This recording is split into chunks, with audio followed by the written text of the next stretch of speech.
আসসালামু আলাইকুম viewer Jitu cooking হাউসে সবাইকে স্বাগতম। ছোট বড় সকল রেস্টুরেন্টে সকালের নাস্তায় নান রুটি পরাটার সাথে এই চিকেন স্যুপটি খাওয়া হয়। তাই আমি আজকে খুব সহজেই অল্প সময় মজাদার এই চিকেন স্যুপ তৈরি করে দেখাবো। একদম রেস্টুরেন্টের স্বাদ ঠিক রেখে কিভাবে এই স্যুপটি তৈরি করা যায় চলুন দেখে নেই।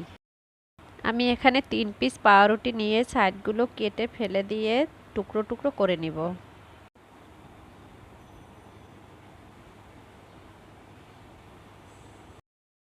এবার আমি এর টুকরোগুলোকে পানি দিয়ে ভিজিয়ে নিব। আপনারা চাইলে দুধও দিতে পারেন। তারপরে ভালো করে ব্লেন্ড করে নিব। এটাকে পাউরুটির দুধ বলা হয়। চিকেন স্যুপে এই পাউরুটির দুধটা ব্যবহার করা হয়।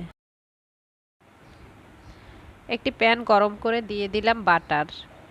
বাটারটা গলে গেলে দিয়ে দিলাম 1 কাপ পেঁয়াজ বাটা। পেঁয়াজটাকে 1 মিনিটের মতো ভেজে নিব। দিয়ে দিলাম 3 টুকরো দারচিনি, 3-4টা গোলমরিচ, 3-4টা লং আর 3টি সাদা এলাচ। এবার সবগুলো উপকরণ 1 মিনিটের মতো ভেজে নিব। এবার দিয়ে দিলাম আধা চা চামচ আদা বাটা, আধা চা চামচ রসুন বাটা, 1/4 চামচ ধনে গুঁড়া। ধনে গুঁড়াটা চাইলে আপনারা নাও দিতে পারেন। আর দিয়ে দিলাম 3 টেবিল চামচ টক দই। টক দই দেওয়ার পরে ভালো করে কষিয়ে নিতে হবে যাতে তেলটা উপরে উঠে আসে। দেখুন ভিউয়ার্স, তেলটা উপরে উঠে এসেছে। এবার আমি দিয়ে দিলাম স্বাদমতো লবণ আর 4-5টা কাঁচামরিচ আমি এভাবে ভেঙে দিয়ে দিলাম। একটু নাড়া দিয়ে দিয়ে দিলাম 300 গ্রাম চিকেন। আমি এই চিকেনটাকে ছোট ছোট পিস করে কেটে ধুয়ে রেখেছিলাম। মশলার সাথে চিকেনটাকে ভালো করে কষিয়ে নেব। কষানো হয়ে গেলে দিয়ে দিব সেই যে তৈরি করে রাখা পাউরুটির দুধ। আর দিয়ে দিলাম 500 গ্রাম লিকুইড দুধ।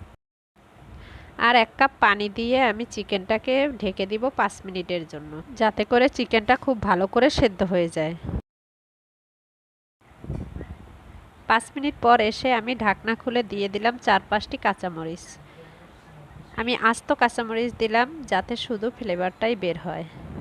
দিয়ে দিলাম 3-4 ফোঁটা কেওড়া জল। এটা আপনাদের হাতের কাছে না থাকলে না দিলেও চলবে।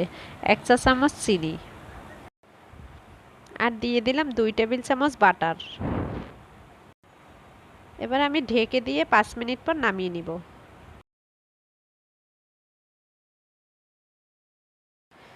ভিউয়ার্স, আমার চিকেন স্যুপ তৈরি হয়ে গেছে।